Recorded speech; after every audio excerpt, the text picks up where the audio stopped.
आपके अपने चैनल शिव धार्मिक में आपका बहुत बहुत स्वागत है। भगवान भोलेनाथ की कृपा आप पर और आपके परिवार पर सदा सर्वदा बनी रहे। दोस्तों, आज की वीडियो में हम बात करने वाले हैं माँ कुष्मांडा की पूजा विधि कैसे करें। तो या देवी सर्वभूतेषु माँ कुष्मांडा रूपेण संस्थिता नमस्तस्यै नमस्तस्यै नमो नमः। ओम दुम दुर्गाय नमः। दोस्तों, आज की वीडियो में मैं आपसे बात करने वाली हूँ नवरात्रि के चौथे दिन की पूजा विधि के बारे में। नवरात्रि का चौथा दिन 18 अक्टूबर दिन बुधवार को चतुर्थी तिथि है और नवरात्रि में चौथे दिन में माँ के चौथे स्वरूप माँ कुष्मांडा की पूजा आराधना की जाती है। तो शास्त्रों के अनुसार माँ कुष्मांडा सौर मंडल की अधिष्ठात्री देवी मानी जाती हैं। इनकी पूजा करने से रोग, शोक और दुख से मुक्ति मिलती है। अपनी मंद हंसी के द्वारा संपूर्ण कुष्मांड को उत्पन्न करने के कारण इनका नाम कुष्मांडा पड़ा है। इनकी पूजा करने से बुद्धि का विकास होता है और जीवन में निर्णय लेने की क्षमता बढ़ती है। जैसे कि कई बार ऐसी परिस्थितियां हमारे जीवन में उत्पन्न हो जाती हैं जब हम सही या गलत का निर्णय नहीं ले पाते, हमारे लिए निर्णय लेना बहुत कठिन हो जाता है। तब ऐसे में माँ भगवती जगदम्बा के चौथे स्वरूप माँ कुष्मांडा की पूजा करने से निर्णय लेने की क्षमता बढ़ती है। तो नवरात्रि चौथे दिन में माँ कुष्मांडा की विधिवत पूजा आराधना करना चाहिए।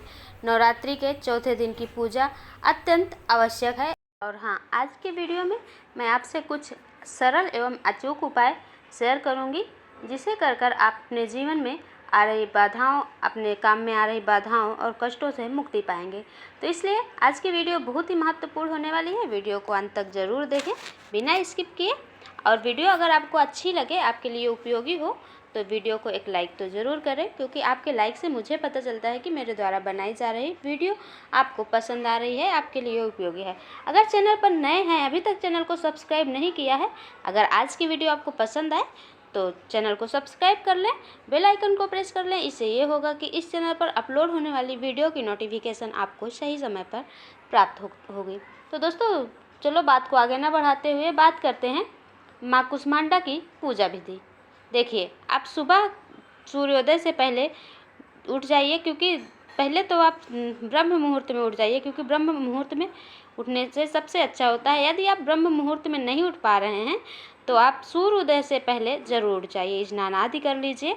नित्य क्रियाओं से निवृत्त होने के बाद माँ के प्रिय रंग वस्त्र धारण कर लीजिए। देखिए, कुष्मांडा माता का प्रिय रंग है नारंगी या हरा। तो यदि आपके पास ऐसे रंग के कपड़े उपलब्ध हैं तो आप जरूर धारण कर लीजिए। अगर नहीं है तो कोई बात नहीं, आप किसी भी रंग का वस्त्र धारण कर लीजिए, साफ स्वच्छ होना चाहिए।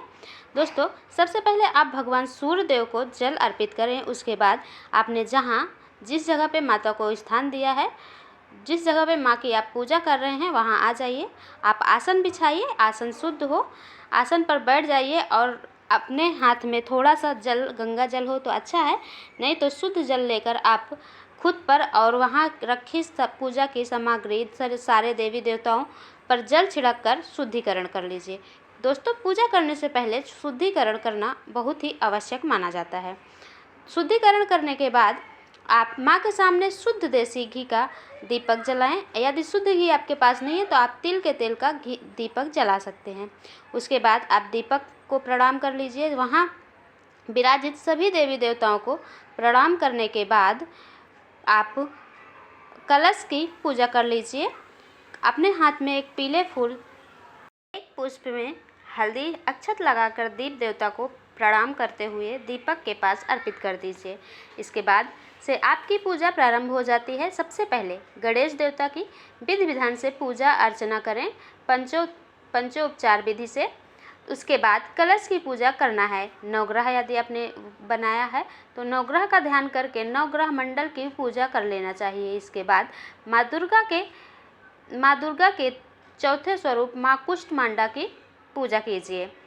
तो अपने हाथ में एक पुष्प लीजिए और थोड़ा सा अक्षत लीजिए। फिर माँ भगवती दुर्गा के चौथे स्वरूप माँ कुष्मांडा का ध्यान कीजिए। अब माँ कुष्मांडा का स्वरूप किस प्रकार से है, आपको किस प्रकार से माँ का ध्यान करना है, तो देखिए, माँ कुष्मांडा की 8 भुजाएं हैं। ये इसलिए इन्हें अष्टभुजी देवी कहा जाता है। माँ के सातों हाथों में क्रमशः कमंडल, धनुष, बाण, कमल, पुष्प, अमृतपूर्ण कलश, चक्र तथा गदा है। वहीं 8वें हाथ में सभी सिद्धियों और निधियों को देने वाली जपमाला है। शास्त्रों के अनुसार कुष्मांडा माता को कुम्भड़े की बलि अति प्रिय है, इसलिए संस्कृत में कुम्भड़े का अर्थ होता है कुष्मांड। इसकी वजह से माँ को कुष्मांडा कहा गया है। तो माँ के इसी स्वरूप को आपको ध्यान करना है और माँ कुष्मांडा का ध्यान करते हुए समय आपको माँ के बीज मंत्रों का जप करना है। माँ के बीज मंत्र हैं ऐं ह्रीं देवै नमः, ओम कुष्मांडा देवै नमः। तो इन मंत्रों में से आपको जो मंत्र जप करने हैं वो मंत्र जप कर लीजिए। मंत्र जपते हुए माता का ध्यान कीजिए और उसके बाद आपके हाथों में जो अक्षत और पुष्प है वो माँ के चरणों में अर्पित कर दीजिए। इसके बाद माँ कुष्मांडा की पूजा आराधना कर लीजिए। जो सामग्री आपके पास है एक एक करके माँ को अर्पित कीजिए। माँ के प्रिय पुष्प हैं गुड़हल और गुलाब का पुष्प। तो माँ को अगर आपके पास गुड़हल और गुलाब का पुष्प है तो माँ को ज़रूर अर्पित करें। अगर नहीं है तो आप गेंदे का पुष्प भी अर्पित कर सकते हैं। माँ का प्रिय भोग क्या है? देखिए, माँ कुष्मांडा का प्रिय भोग होता है मालपुए का भोग। कहा जाता है कि आज के दिन माँ को मालपुए अर्पित करने से सही निर्णय लेने की क्षमता में वृद्धि होती है। माँ इतनी प्रसन्न होती हैं कि आपको मन चाहे वरदान की प्राप्ति होती है। लेकिन अगर आप मालपुए का भोग नहीं लगा पाते हैं तो आप हलवे का भोग लगा सकते हैं, चाहे तो दूध से बनी मिठाई का भोग लगा सकते हैं और इसके अलावा फलों का भी भोग माता को लगाया जाता है।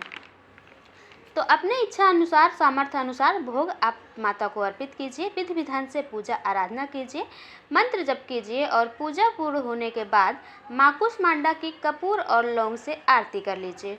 और जब आपकी पूजा पूर्ण हो जाती है तब अपने आसन के नीचे जल डालकर 2 बूंद अपने अंगुलियों से अपने मस्तक पर लगा लीजिए, जिससे कि आपने जो पूजा आराधना की है, मंत्र इत्यादि जप किया है, उनका संपूर्ण फल आपको प्राप्त होगा। और अब बात करते हैं कि आज के उपाय के बारे में। तो देखिए, नवरात्रि के चौथे दिन माँ दुर्गा के चौथे स्वरूप माँ कुष्मांडा देवी को अगर आप मालपुए का भोग अर्पित करते हैं और उसमें से जो कुछ मालपुए किसी ब्राह्मण को किसी मंदिर में दान करते हैं तो इससे माँ कुष्मांडा की विशेष कृपा आपको प्राप्त होती है और मन चाहे फल की भी प्राप्ति होती है। इसलिए जब भी आप कोई भी भोग माँ को अर्पित करें तो वो किसी न किसी को बांटिए ज़रूर। आप चाहें तो किसी कन्या को दे सकते हैं या किसी ब्राह्मण को दे सकते हैं।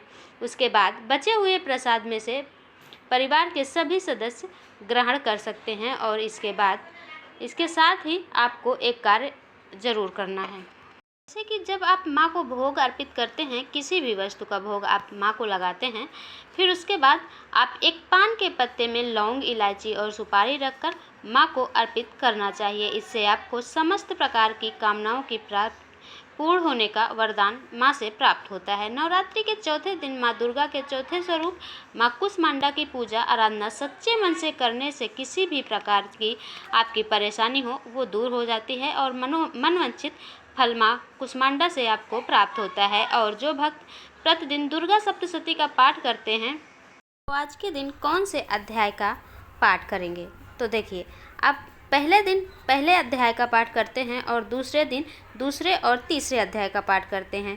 चौथे दिन आप 5, 6, 7, 8 अध्याय का पाठ करना चाहिए। तो दोस्तों, आशा करती हूँ आज की वीडियो आपको पसंद आई हो। आज की वीडियो में आपको मैं माँ कुष्मांडा की संपूर्ण जानकारी दे पाई हूँ। तो अगर वीडियो अच्छी लगी हो तो वीडियो को लाइक कर दें और कमेंट बॉक्स में जय माता रानी ज़रूर लिखें। तो दोस्तों, मिलती हूँ मैं अगले वीडियो में अगली जानकारी के साथ। तब तक के लिए नमस्कार।